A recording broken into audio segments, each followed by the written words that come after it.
Good evening, Purple family. Welcome to Shades of Purple, a Prince podcast. I'm your host, Ronica Crutchfield. So, on today's episode, I am returning to my infamous top 10 series. It's been a while since I did a favorite top 10 episode, and this one I'm going to be talking about my top 10 favorite Prince guitar solos. So, to start off, so what made me come up with this one was because, of course, one of my favorite things about Prince is his guitar playing. I love his singing, I love his dancing, I love his songs, obviously, but I love his guitar playing. And I'm not like really into rock music per se, but when it comes to Prince, for some reason, I absolutely love how he plays the guitar. He's one of my favorite guitarists. He's one of the best guitarists of all time. I don't care what anybody says about that. And many guitarists, such as Steve Vai and others, have really talked about how much they love Prince's guitar playing. And there's this guy that has a YouTube channel called Yes, You Can Play Guitar. He's from Canada. And he had no idea how good of a guitarist Prince was until he saw the performance that I'm going to talk about in number 10, which technically y'all probably already know, can guess what the performance was, because it's not a Prince song, but it was a song. It was a performance of his guitar prowess that really opened up a lot of people's eyes that didn't realize that Prince was like a legit guitarist. So at number 10, of course, I'm talking about When My Guitar Gently Weeps, which took place at the 2004 Hall of Fame performance. And of course, that night, Prince was inducted into the Rock and Roll Hall of Fame himself. And so this performance was done as a tribute to the late George Harrison, who was the guitarist for the Beatles. And it started off like any, conventional song. Now, I can't say that I've been like a huge Beatles fan, and I really don't know a lot about their music. But I know that this particular song, I believe, was from the White Album, and it was a song that George Harrison wrote. And I believe Eric Clapton also was involved as far as the guitar solos, the original guitar solos, from what I understand.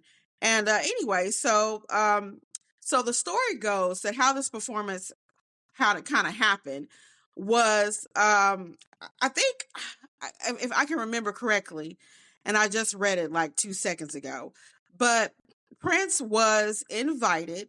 Now, supposedly George Harrison's wife did not want Prince as a part of the tribute because even she was aware, what type of guitarist he was. And she was kind of concerned that he would kind of overshadow the tribute. And that's kind of what he ended up doing. But a lot of people, didn't like Prince's performance because they think that he was, showboating and showing off. And the reason for that supposedly was because, previous to this, Rolling Stone magazine had left Prince off the 100 greatest guitarists of all time. And this was back in, I believe, 2003 or so. And so a lot of people speculate that the reason why Prince did the performance the way he did, with all that extra bravado and, just really kind of showing off his guitar skills, was because of that. Now, I don't know how true that is, but if that is the case, I bet you Rolling Stone was sitting, they looked kind of stupid after this performance, because Prince definitely showed that not only did he deserve to be on the greatest guitarist of all times list, he needs a really, really decent number on the guitarist of all time list. And I think, I want to say in 2015, they had him placed at number 33. And just recently, I don't know if it was Rolling Stone, but I can't remember the publication. I think it was one of the guitar magazines had him as high as 14.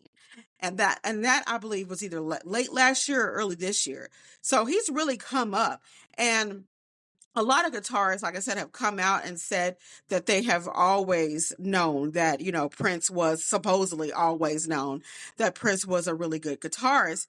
And like I said, Steve Vai and some more, I can't think, that's the only person I can think of off the top of my head, but there are other guitarists, like the guy from ZZ Top, I don't know his name, but he said that he was also Billy Gibbons, I think that's his name. He was also very impressed with Prince's guitar playing. In fact, he said they once had a conversation where he asked Prince, like, how did he come up with the guitar riff at the beginning of When Doves Cry? And Prince told him that he was just in the moment at the time and he could never replicate it.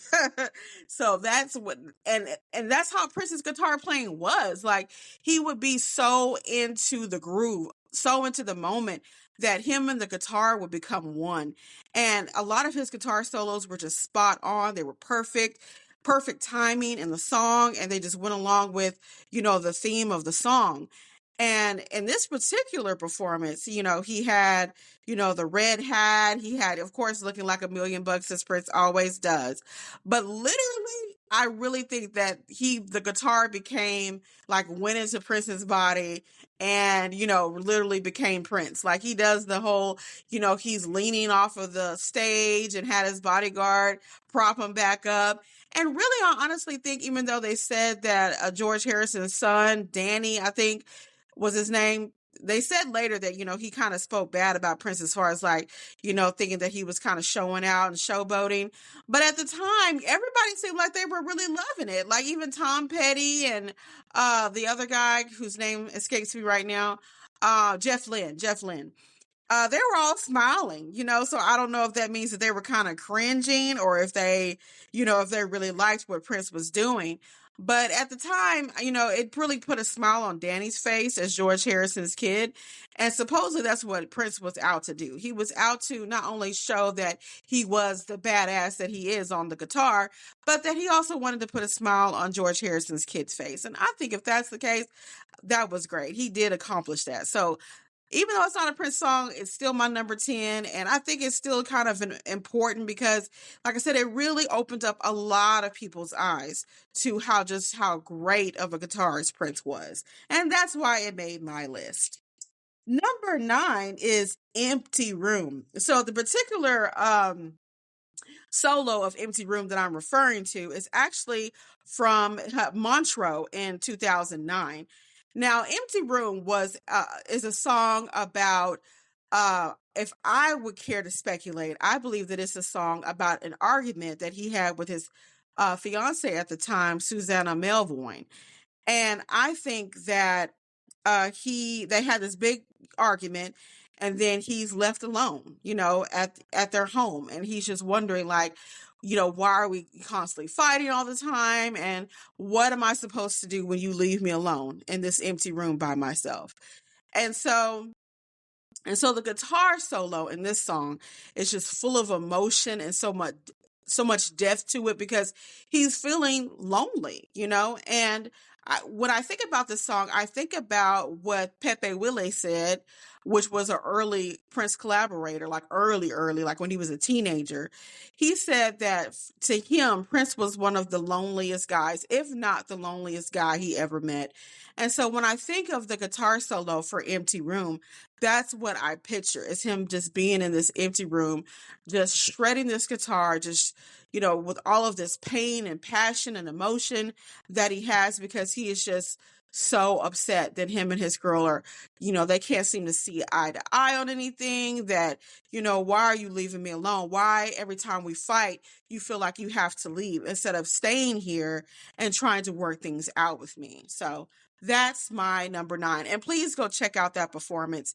Like all of these guitar solos, they are so much better live, I believe, in my opinion, than they are on the record. Now, they're stellar on the record as well, but his live guitar solo performances are awesome because he doesn't necessarily do them the same way as they are on the record, which I can appreciate that because, as they say, variety is the spice of life, right?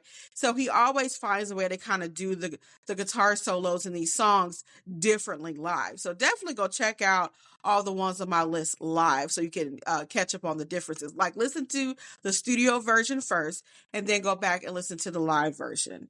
So number 8 was Bat Dance. Now, I think this is one of his most underrated guitar solos because it sounds just like something a metal guitarist would do. Now, if you go back and listen to it, now I haven't heard a live version of this guitar solo, but on the record, on like if you go to YouTube and watch the video for Bat Dance, and you can just see he is just rocking out. I mean, it's it's something like literally like a metal guitarist would play. I mean, and it's just stellar. I mean, just stellar. And it's so underrated, I believe, as a guitar solo. Because when people think of that song, Bat Dance, they think more of course, the Batman movie and all that, the Batman soundtrack, but they don't really pay much attention to that guitar solo.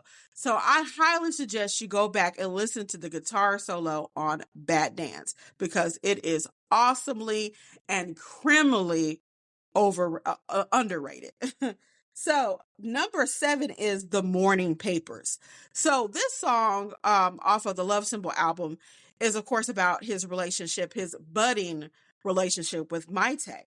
And The Morning Papers is a solo that stands out to me because it's also another passionate uh, solo, but it also the rhythm of it and kind of like the whole music of this song kind of reminds me of like one of those like 90s romantic sitcoms type of songs. Like it sounds like the opening to a rom-coms or a movie or a rom-com sitcom from the 90s because he was starting to really have feelings for Maite at this point, and this song is about expressing that, and the guitar solo is kind of expressing, I feel like, an extension of his feelings for her.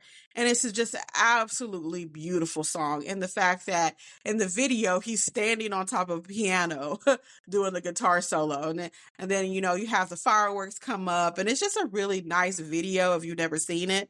If you've been living under a rock for some reason and haven't seen the video for The Morning Papers.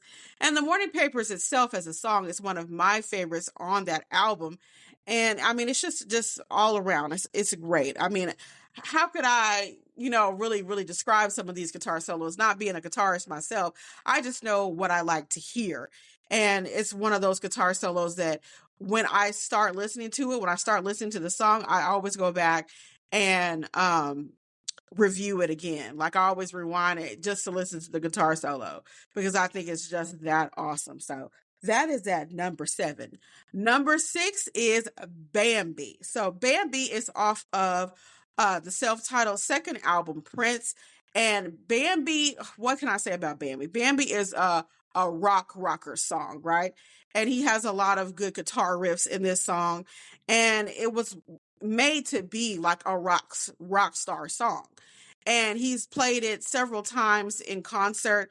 Probably the best Bambi version I've heard is probably during the 1990 Nude Tour. And that is also on YouTube. So check out that live performance of Bambi. He really, really rocks it out. And he also did another live version of Bambi in 2013 with Third Eye Girl. So check that version out as well. So Bambi was one of his favorite songs that he would play, rock songs that he would play during a lot of his concerts and sets. And Bambi was actually one of the songs that he played when he opened for the Rolling Stones because it was more of a rock-oriented song because the crowd was, Rolling Stones crowd. And so they wanted more rock-oriented songs, even though, unfortunately, as we know, they booed him off the stage and all that. But that was one of the songs that he opened up with. And I think that was maybe the first time it was played live, I would guess. But Bambi is a song about Prince trying to convince this gay woman to get with him. Or I guess you could also say she's bisexual because if she, said that, they were in love or something at one time. So maybe she was messing with him and stopped and got another, he had another lover that looked just like you. So he's talking about, she went and got a girlfriend. So he's trying to convince her to come back to him. So it's kind of a controversial song in this day and age. But back then, I think it was kind of just a fun song. I don't think that even at the time, Prince meant no harm in the song. but because of the type of, culture that we live in now, everything is just so, everybody's so sensitive about every little thing. So that definitely can be played today. But like I said, once again, if you're living under a rock and you haven't heard Bambi, please check it out. And many of the live solos of that song. Number 5 is Dreamer, which is off of Lotus Flower from 2009. Now, Dreamer and The Walls of Berlin and Colonized Mind are also two other songs on this album that also have just wonderful guitar solos. But I picked out Dreamer because it really reminds me of a Jimi Hendrix song. And I think that this was, if I could dare, speculate, I would say that Dreamer is probably definitely a nod to Jimi Hendrix sound and just the way that the lyrics come up, also kind of a nod to Jimi Hendrix. If you're familiar enough with, his songs like Purple Haze and things like that, he has like a sing-songy type of voice, but he's also like telling a story at the same time. And so Dreamer is also a storytelling type of song where he's saying, talking about the red, white, and blue, and it was all just a dream. Will make me, tell me a dreamer, make me a dreamer too. And he said the inspiration for this song was actually from Dick Gregory, of all people. Dick Gregory used to be a comedian and kind of I guess you could call him kind of like a political commentarist as well. And so he saw, Prince was telling this to Tavis Smiley back in 2009 on his show when he did an interview. He said that Dick Gregory, he said he watched an interview or either a documentary about Dick Gregory. And after he watched it, he went in and wrote the song Dreamer. So Dreamer, like I said, has, Jimi Hendrix inspiration, but also from comedian and political commentarist Dick Gregory, who also has left us. I think he passed away a few years ago. So check out Dick Gregory. He's also kind of a very interesting character as well, in his own right. So if you don't know who Dick Gregory is, just look him up. So at number 4, we've got, let's see, I'm Yours. Now, I'm Yours is, now, for someone who has never, listened to Prince and it may not be like really savvy to the fact that he is a bomb ass guitarist, I recommend this song, I'm Yours, which is the last song on his very first album, For You. Because when I first heard this song, I was very much impressed with a 19, 20-year-old Prince playing the guitar, like playing the hell out of the guitar. Like, I mean, he did so many different little riffs and little, things with the guitar. Like I said, I'm not a guitarist, so I really can't tell you exactly, technically all the stuff that he was doing, but you just have to listen to it. I mean, it was, for someone, to be so young, he really was playing the guitar like it was just like a second skin. And I'm Yours is another one of my favorite guitar solos that I always go back and listen to. I like the whole song, even though you can barely hear the lyrics to the song, but it's almost like the lyrics don't even matter because, the guitar solo and the playing is just, and also the drum solo as well in that song. So it's like, it's so much stuff going on in that one song that it doesn't even matter about that you could barely hear the lyrics over the music, because Prince was still, a young producer. So he was still kind of learning things out in this record. But I absolutely love I'm Yours, and it's probably my favorite song on that album. So go check it out. At number 3, we have Let's Go Crazy. So Let's Go Crazy, of course, was Prince's second number 1 single off of the infamous Purple Rain. So Let's Go Crazy has a wonderful guitar solo at the very end where he just, goes all out talking about this war almost between God and the devil, because that's what he was talking about in Let's Go Crazy. A lot of people think it's just a dance song, but really he's talking about not letting the elevator, which was, as we know, the devil, down. Don't let him keep you down. Let's punch a higher floor. Let's get past it. And if I'm being honest, one of the things that kind of bothers me about this song now is people always reference the fact that Prince died in the elevator, and Prince was talking about, referring to the devil as the elevator, but he wasn't saying elevator. He was saying de-elevate. Don't, like, not allowing the devil to bring you down, you know? So I think he didn't say de-elevator, you know, like it's the elevator. That's not what he said. He said the elevator. So, you know, you can call it semantics if you want, but it's really, to me, not the same thing as saying the elevator. But anyway, so the song is basically about, you know, like I said, not allowing the devil to steal your joy. You know, when things go bad, you have to be able to know that things are going to work out. And actually today, this is so timely because at church, um, what we talked about today, what the sermon was about, you know, when bad things happen to good people.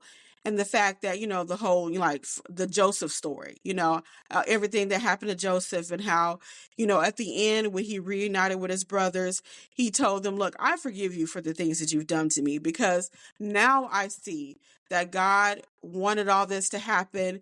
And what you meant for bad or what you meant for evil, God meant for good. And so honestly, I think that Let's Go Crazy, that's what it's about. You know, not allowing the devil to steal your joy, not allowing the devil to keep you down, but knowing that there is always a rainbow on the other side. And in the meantime, have fun with life. You know, we're only here for a short time. So let's go crazy. Let's just have fun. It's another record. We're just saying, don't worry, you know, cast off your cares and let's have fun. So Let's Go Crazy at number 3. Number 2, we have Why You Wanna Treat Me So Bad, which is another one off of the Prince album, his second album. And this guitar solo was another one that just stood out to me because just the brevity of it. He was just like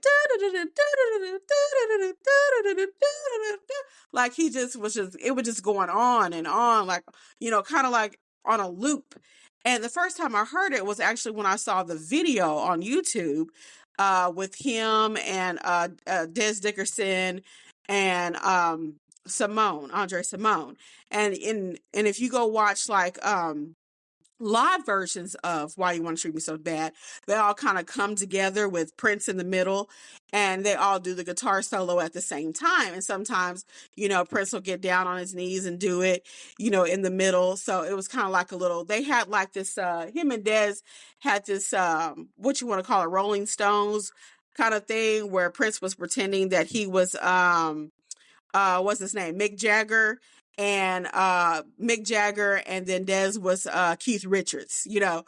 And then he was doing like these high jumps, you know, off of the stage, kind of like what's his name? Roth in what's that group? You know what I'm talking about. David Lee Roth and what is the name of the group he's in? But anyway, but I think that Prince was doing a lot of that before David Lee Roth. Because I remember in an interview, and I know I'm getting off topic a little bit, but in an interview, I think it was her Flat interview, where Apollonia claimed that, you know, because she was dating David Lee Roth at the time that Purple Rain was being filmed. But, you know, that jump that Prince does in the Why You Want to Treat Me So Bad video, she claims that he kind of got that from David Lee Roth. But the song Jump, where he does that kind of jumping thing, that came out in 1984, whereas Why You Want to Treat Me So Bad came out in like 79, 80. So who's copying who? Okay. But anyway, moving on. So finally, drum roll, please. And some of y'all probably already know what my number 1 is, but we gonna act like y'all gonna be surprised, okay? So drum roll. My number 1 favorite guitar solo by Prince is, y'all already know, Purple Rain. When I say this guitar solo is perfect from start to finish, and I mean, it just does something to me every time I hear it.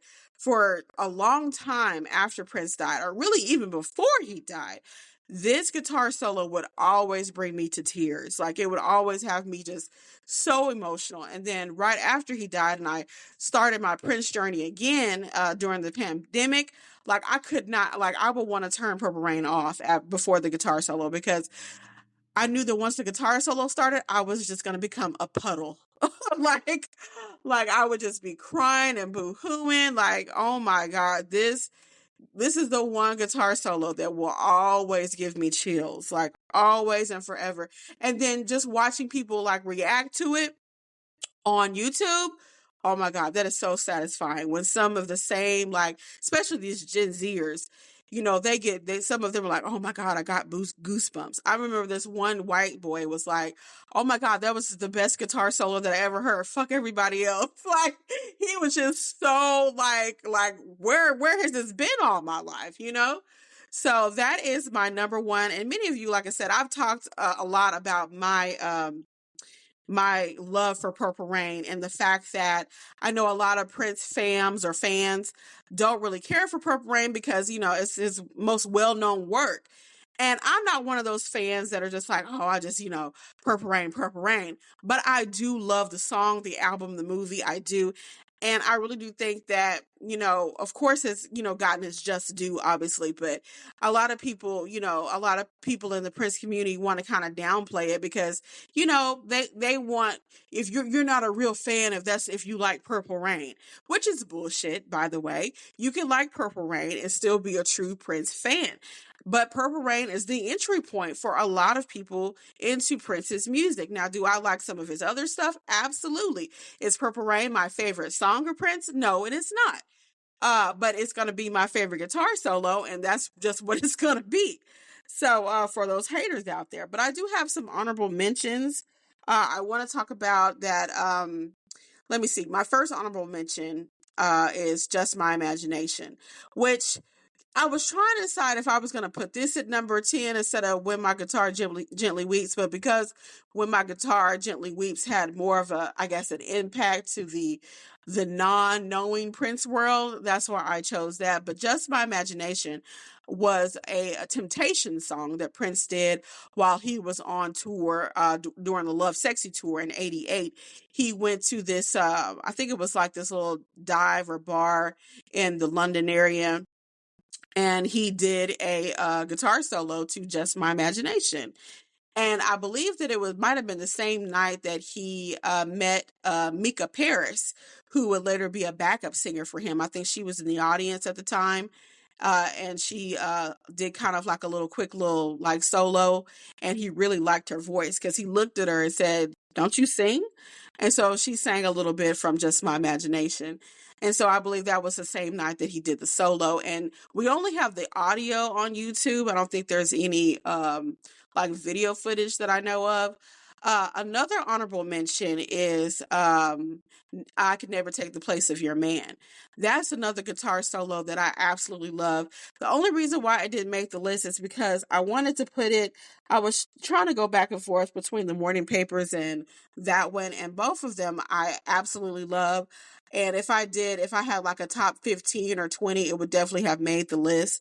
But there's so many guitar solos. Like, I mean, this doesn't even scratch the surface of a lot of Prince's guitar solos, to be honest. But I think those were the only two honorable mentions. I'm trying to think of another one. Oh, also one more. Okay, so the opening riff, it's not really guitar solo, so that's why I left it off. But the opening guitar riff to When Doves Cry, which of course now is completely iconic. But I wanted to include it because it's probably my favorite part of the song, if I'm being honest. Like, it's so iconic, and even Prince himself said he could not replicate it. So it's just one of the things where he was just in the moment, and him and the guitar once again became one, and he just went for it. But going back to Purple Rain, now there's a lot of course, on YouTube, a lot of live renditions of the Purple Rain solo. And a lot of people always quote the Syracuse one from 1985, which is awesome. Don't get me wrong. And I also really like that one. But lately, I have been really getting into the one he did in 2010 in Milan, Italy. And I could just tell that night he must have been really emotional. I don't know what was going on. Some people in the comments were saying that him and Andy Ilo had just broken up recently. And so maybe that's why he was emotional. I'm not sure. But he was definitely very emotional that night. And the footage that was on YouTube, like, it's supposedly from a cell phone. And this was back in 2010, so we weren't, I mean, smartphones were just becoming a thing at that time. And so it was a really good, like, I mean, the lighting, like everything is perfect, because he was bathed in this, like this purple lighting. And I mean, he kind of changed up the guitar solo a little bit, like I said, that he normally does with his, with the live versions of these songs. But I mean, I loved it. Like, I absolutely love it. I might put it on the Facebook page again, just because I just love listening to this particular Purple Rain solo. Um, but just about any Purple Rain solo you can find live on YouTube is probably going to be good.